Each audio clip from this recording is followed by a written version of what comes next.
है दिल ने दिल को पुकारा। 90 के दशक में ही कुमार सानू जैसी आवाज वाले इस सिंगर ने बॉलीवुड में डेब्यू किया। तुम भी कभी प्यार करके देखो ना। तो लोगों ने कहा कि जब कुमार सानू खुद म्यूजिक इंडस्ट्री में मौजूद हैं, तो भला उनकी जैसी आवाज वाले इस सिंगर को कोई क्यों काम देगा। लेकिन इस सिंगर ने उन लोगों को गलत साबित करते हुए एक के बाद एक दर्जनों हिट गाने गाए। मैं हूँ सागर, तुम हो किनारा। हम बात कर रहे हैं famous playback singer, live performer, television host, actor और राजनेता बाबुल सुप्रियो की। लेकिन क्या आप जानते हैं कि ये 11 अलग अलग भाषाओं में गाना गाने वाले एक वर्सेटाइल सिंगर रहे और बंगाली म्यूजिक इंडस्ट्री में एक दिग्गज गायक के तौर पर खूब शोहरत कमाई। गुजर जाएंगे मेरे यहाँ। क्या आपको पता है कि इन्होंने जहां बीजेपी में रहते हुए ममता बनर्जी को क्रूर, भ्रष्ट और बेईमान महिला कहकर संबोधित किया, तो वहीं जब टीएमसी में शामिल हो गए तो पीएम मोदी और अमित शाह को तानाशाह कहकर बुलाने लगे। और क्या आप यकीन करेंगे कि सिंगर से पॉलिटिशियन बने बाबुल सुप्रियो ने एक दिन इस कदर आपा खो दिया कि अपने बीजेपी ऑफिस में ही एक शख्स को थप्पड़ जड़ दिया, जिसके बाद वो भारी आलोचनाओं का शिकार हुए।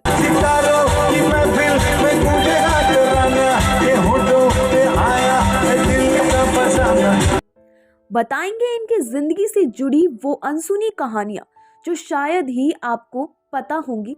और आप बने रहिए हमारे साथ इस वीडियो के अंत तक। और अगर आपने हमारे चैनल को अब तक लाइक, शेयर और सब्सक्राइब नहीं किया है तो अवश्य करें। नमस्कार दोस्तों, मैं हूं ईशा गर्ग और आप देख रहे हैं लेमन जूस कैंड।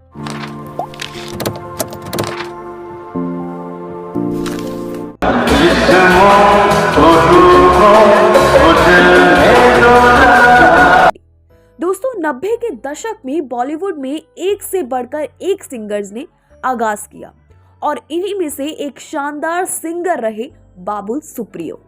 सोचता हूँ उसका दिल कभी मुझ पे आए तो चलिए सबसे पहले जानते हैं इनके फैमिली बैकग्राउंड और अर्ली लाइफ के बारे में।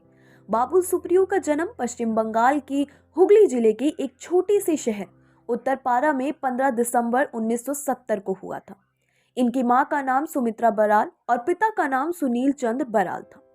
बाबुल के दादाजी मणिकंथा एनसी बराल एक फेमस बंगाली सिंगर और म्यूजिशियन थे, जिस वजह से इनके परिवार में गीत संगीत का माहौल था। बचपन से ही इसका असर बाबुल पर भी होने लगा और संगीत के प्रति इनकी दिलचस्पी बढ़ती गई। सुप्रियो ने इस दौरान कई इंटर कॉलेज और इंटर स्कूल सिंगिंग कंपटीशन जीते और अपने ग्रैंडफादर की हेल्प से बचपन से ही ऑल इंडिया रेडियो और दूरदर्शन में परफॉर्म करने लगे। इससे इनका कॉन्फिडेंस और भी ज्यादा तेजी से बढ़ने लगा और ये सिंगर बनने का सपना देखने लगे। सुप्रियो किशोर कुमार के फैन थे और उन्हीं के गाने गुनगुनाया करते थे। हटा सावन की घटा, हटा सावन की घटा। इसी दौरान वैसी ही एक और आवाज इनके कानों में गूंजी जो कुमार सानू की थी। इन्हें इनकी आवाज बहुत ज्यादा पसंद आई और अब बाबुल कुमार सानू के भी गाने गुनगुनाने लगे। बाबुल की शुरुआती पढ़ाई Don Bosco high and technical school Liluah से हुई और फिर इन्होंने 1991 में कोलकाता यूनिवर्सिटी के श्रीरामपुर कॉलेज से कॉमर्स में ग्रेजुएशन पूरा किया। इसके बाद बाबुल ने एंटरटेनमेंट इंडस्ट्री में किस्मत आजमाने का फैसला किया, लेकिन इनका परिवार नहीं चाहता था कि बाबुल इस शौक को अपना करियर बनाए, क्योंकि इस फील्ड में काफी ज्यादा अनिश्चितताएं थी। इसलिए परिवार के दबाव में बाबुल ने स्टैंडर्ड चार्टर्ड बैंक में एक बैंक की हैसियत से जॉब ज्वाइन कर लिया और 9 से 5 की नौकरी करने लगे। पर बाबुल इससे ज्यादा दिनों तक नहीं कर पाए और अपने सपनों को मरता देख विद्रोह कर बैठे। कभी होना ना जुदा, कभी होना ना खफा। बोरिया बिस्तर बांधा, हवाई स्टेशन से ट्रेन पकड़ी और पहुंच गए मुंबई के दादर। ये साल था 1992। लेकिन अब यहाँ काम पाना इतना ज़्यादा आसान नहीं था।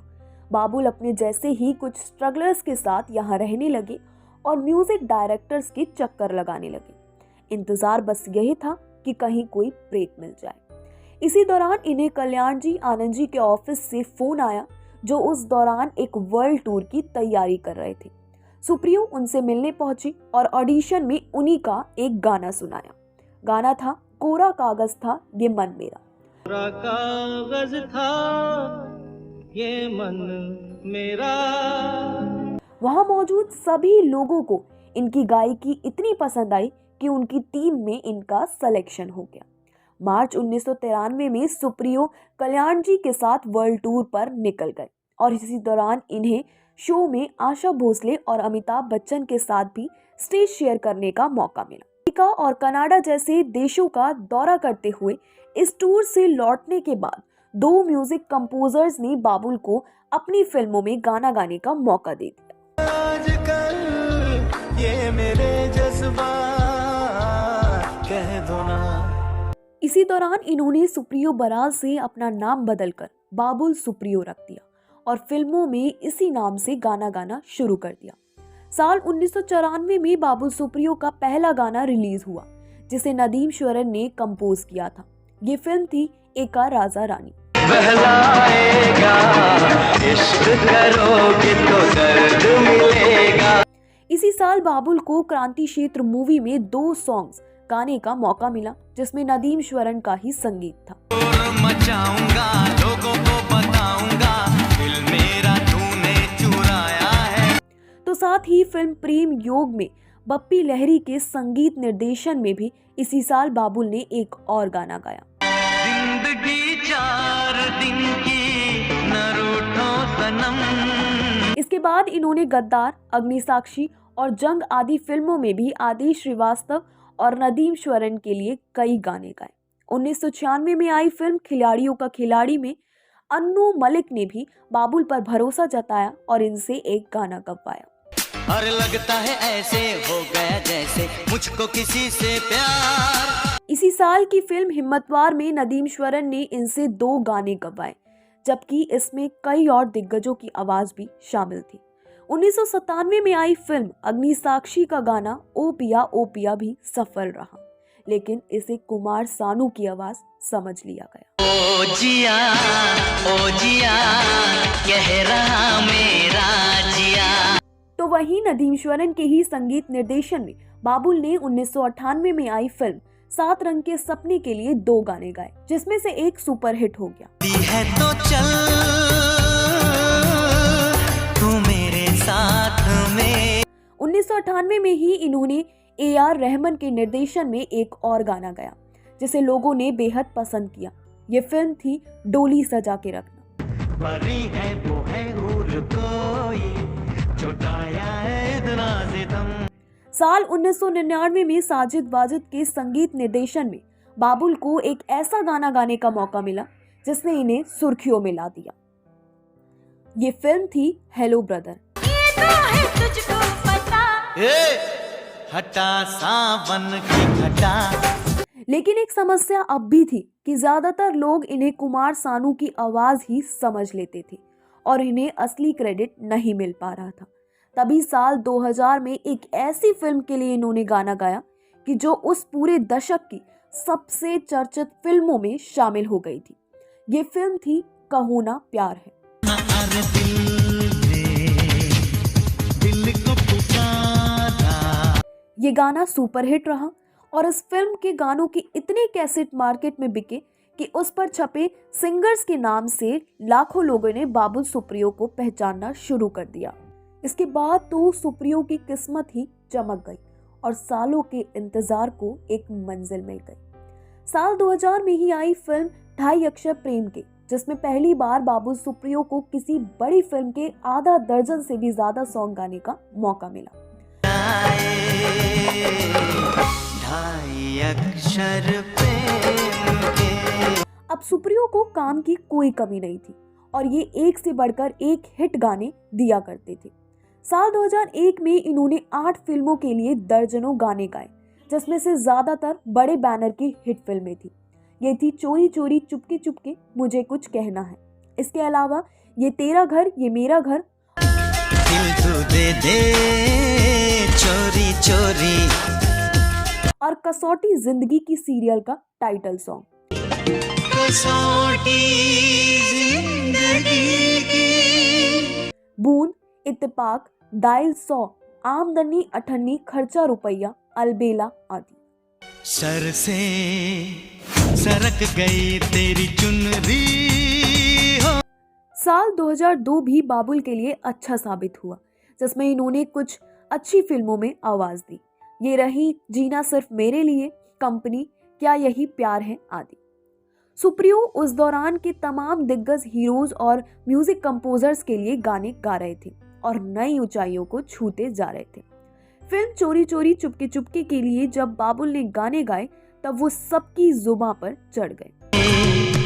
चोरी चोरी चुपके चुपके। इसके अलावा बाबुल ने गुनाह, दीवानगी, दिल का रिश्ता और हंगामा जैसी हिट फिल्मों के लिए भी कई सुपरहिट गाने गाए। इसी तरह साल 2004 में फिल्म हम तुम के गानों ने भी संगीत की दुनिया में आग लगा दी। आ जाए हम तुम।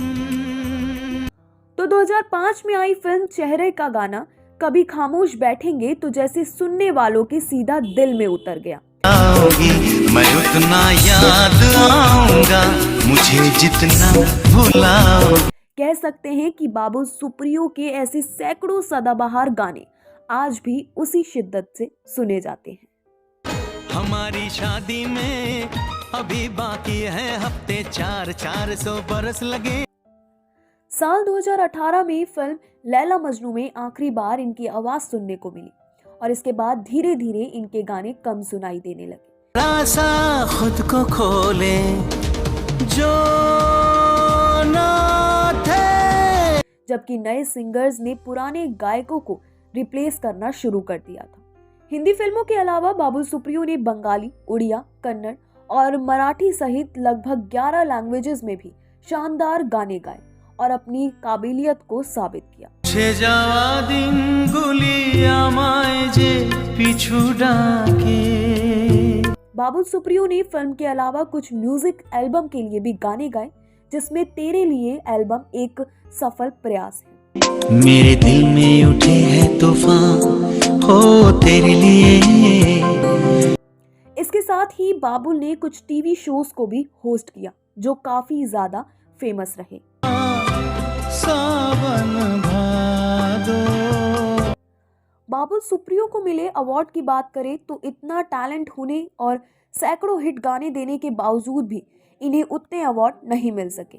हालांकि इसके पीछे वजह क्या रही कहना मुश्किल है। तो दोस्तों, आप इसके पीछे की वजह क्या समझते हैं हमें कमेंट करके जरूर बताइए। लेकिन अगर इसके पीछे की बात की जाए तो उदित नारायण, कुमार सानू, अभिजीत, शान या सोनू निगम जितनी शोहरत क्यों नहीं मिल सकी, तो एक्सपर्ट्स इसके पीछे सबसे बड़ी वजह मानते हैं कि इनकी आवाज का कुमार सानू से हूबहू मिलना। जैसे कि आप इन गानों को सुनिए। हम तो चलो दीवाने सही पर अपनी बताओ कौन हो तुम। सिर्फ यही नहीं, इनके ज्यादातर गानों पर कुमार सानू की गायकी का असर साफ साफ देखा गया है और कहते हैं कि जो म्यूजिशियन कुमार सानू को अफोर्ड नहीं कर पाते थे वो इन्हें फोन लगा लेते थे। ठीक उसी तरह जैसे लता मंगेशकर और सुमन कल्याणपुर के साथ हुआ था। हाँ, सुमन जी को लता जी जैसी आवाज का जो खामियाजा उठाना पड़ा, कुछ वैसा ही बाबुल के साथ भी हुआ और इनकी अपनी कोई मजबूत पहचान नहीं बन पाई जिसके ये हकदार थे। लेकिन बाबुल को इसका कभी भी अफसोस नहीं रहा। इस मुद्दे पर बात करते हुए बाबुल सुप्रियो ने कहा था कि बचपन से ही ये किशोर कुमार के गाने सुना करते थे और बड़े होने पर कुमार सानू के भी गानों को गुनगुनाया करते थे, तो इनकी गायकी पर इन बड़े सिंगर्स का असर होता गया। वो लड़की नहीं जिंदगी है मेरी। बाबुल सुप्रियो ने बंगाली फिल्मों में लीड हीरो के तौर पर भी एक्टिंग की है। फिल्मी करियर के अलावा बाबुल सुप्रियो राजनीति में भी काफी पॉपुलर रहे और साल 2014 में राजनीति में आकर हलचल मचा दी। बाबुल सुप्रियो की मुलाकात एक दिन फ्लाइट में बाबा रामदेव से हुई, जिसमें बातों बातों में उन्होंने बाबुल को बीजेपी ज्वाइन करने का ऑफर दिया और उन्हीं के कहने पर ये भारतीय जनता पार्टी से जुड़ गए। बाबुल ने बीजेपी के टिकट पर 2014 और 2019 के चुनाव जीते और केंद्रीय शहरी विकास मंत्रालय, आवास और शहरी गरीबी उन्मूलन मंत्रालय और भारी उद्योग और सार्वजनिक उद्यम मंत्रालय में राज्य मंत्री के रूप में काम किया। लेकिन 2021 में हुए केंद्रीय मंत्रिमंडल विस्तार में बाबुल सुप्रियो से मोदी कैबिनेट के दोनों मंत्रालय छीन लिए गए, क्योंकि ये टॉलीगंज सीट से 2021 का पश्चिम बंगाल विधानसभा चुनाव हार गए थे। इससे बाबुल को काफी बेइज्जती महसूस हुई और जुलाई 2021 में इन्होंने बीजेपी से इस्तीफा देते हुए पॉलिटिक्स से ही संन्यास लेने की घोषणा कर दी। लेकिन कुछ ही महीने बाद सितंबर 2021 में ये ममता बनर्जी के तृणमूल कांग्रेस में शामिल हो गए और यहाँ 2022 में टीएमसी ने भी इन्हें वेस्ट बंगाल गवर्नमेंट से मंत्री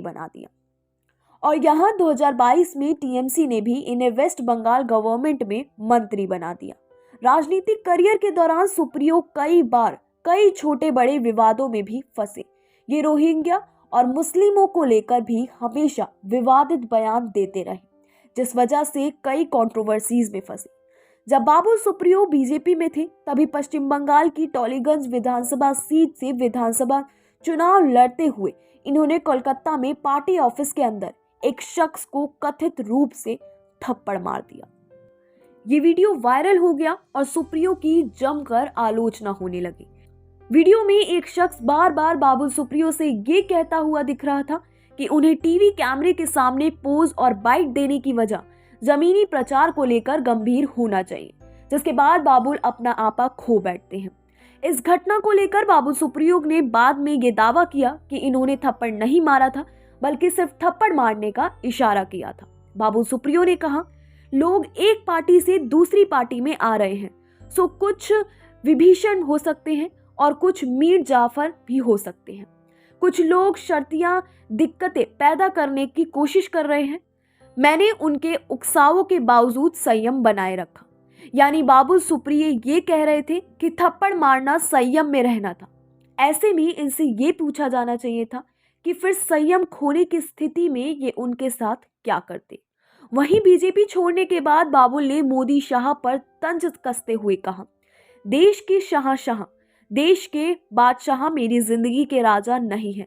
तृणमूल कांग्रेस में शामिल होने के बाद मैं अपने दम पर संगीत की दुनिया में घूमने में सक्षम हूँ। 2018 में केंद्रीय मंत्री रहते हुए बाबुल सुप्रियो ने आसनसोल में एक कार्यक्रम के दौरान एक शख्स को पैर तोड़ने की धमकी तक दे डाली थी और ये घटना भी कैमरे में कैद हुई थी। वहीं 2018 में ही बाबुल सुप्रियो पर पुलिस से भिड़ने और तृणमूल कार्यकर्ताओं को खाल खींच लेने की धमकी देने का आरोप लगा था। इसी तरह 2019 में जाधवपुर यूनिवर्सिटी के छात्रों की तरफ से बाबुल सुप्रियो का जमकर विरोध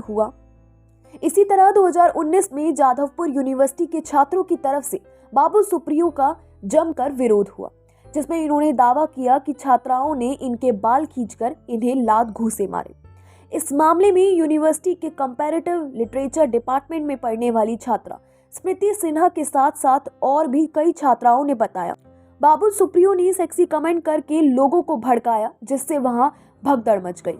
साल 2022 में हुए काली माता विवाद पर बाबुल सुप्रियो ने टीएमसी सांसद महुआ मोइत्रा का बचाव करते हुए बीजेपी पर निशाना साधा था। इस विवाद में बीजेपी खुद अपने चेहरे पर कालीक पोत रही है। वो बांगलियों को मूर्ख समझती है, इसलिए उन्हें कभी समझ नहीं सकी।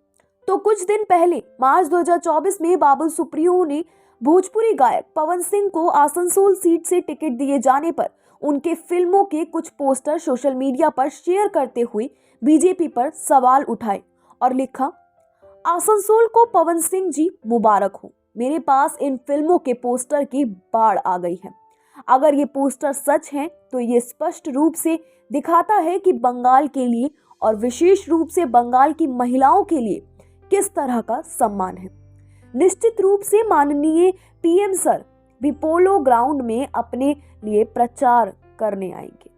बाबुल से जुड़े कुछ और विवादित बयानों की बात करें तो साल 2018 में इन्होंने पाकिस्तानी कलाकारों को लेकर कहा था, बॉलीवुड को पाकिस्तानी कलाकारों से तमाम रिश्ते तोड़ लेने चाहिए।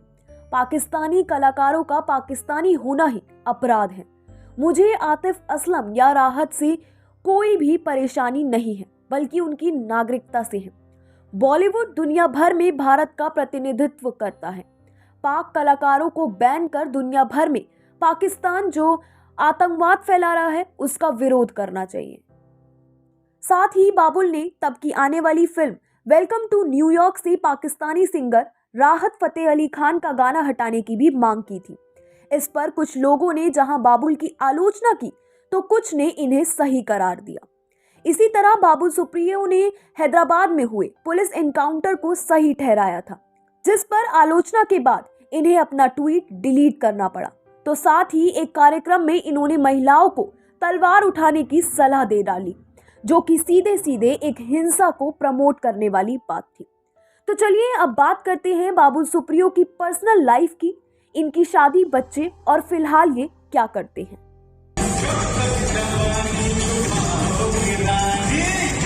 साल 1995 में बाबुल ने रिया नाम की एक महिला से शादी की थी, जिनसे 1996 में इन्हें एक बेटी शर्मिला पैदा हुई। लेकिन शादी के 20 साल बाद बाबुल और इनकी पत्नी ने किन्हीं वजहों से अलग होने का फैसला किया और 2015 में इनका डिवोर्स हो गया। इसके 10 महीने बाद 2016 में बाबुल ने जेट एयरवेज की एक एयर होस्टेस रचना शर्मा से शादी कर ली, जो कि अब इनके साथ रहती है। बाबुल की बेटी अब बड़ी हो चुकी है और सिंगिंग फील्ड में ही अपना करियर बनाने की कोशिश कर रही है। 53 साल के हो चुके बाबुल सुप्रियो फिलहाल अपने परिवार के साथ मुंबई के अंधेरी में रहते हैं और दिल्ली के उद्योग भवन में भी इनका एक ऑफिस है। ये सोशल मीडिया पर काफी ज्यादा एक्टिव रहते हैं और अपने तीखे बयानों के लिए जाने जाते हैं। एक वफादार सैनिक हूँ मैं, जिस पार्टी में रहता हूँ उस पार्टी के लिए जान देता हूँ और ये मुझे किसी को साबित करने की जरूरत नहीं है। तो दोस्तों आज के इस वीडियो में इतना ही। आपको बाबुल सुप्रियो का कौन सा गाना बेहद पसंद है हमें कमेंट करके जरूर बताइए, और अगर आपके पास इनकी और भी कोई जानकारी है तो हमें अवश्य शेयर करें। अगले शो में आपसे फिर मुलाकात होगी, तो तब तक के लिए नमस्कार।